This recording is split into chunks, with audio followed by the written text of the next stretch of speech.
warahmatullahi wabarakatuh. Perkenalkan, nama saya Arini Yasin. Saya dari kelas 7A.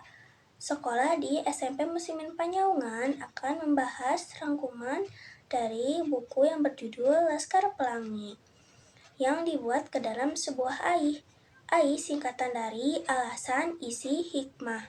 Yang pertama adalah alasan. Masa depan memerlukan perjuangan dan semangat hidup untuk mencapainya. Dan yang kedua adalah isi. Isi yang pertama adalah berlari dengan penuh harap.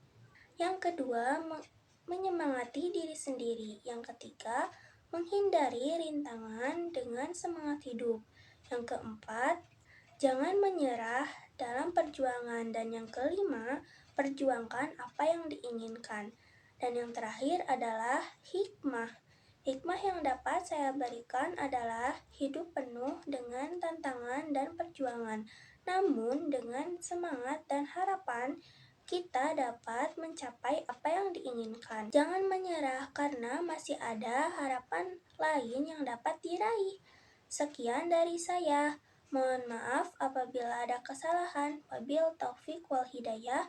Wassalamualaikum warahmatullahi wabarakatuh.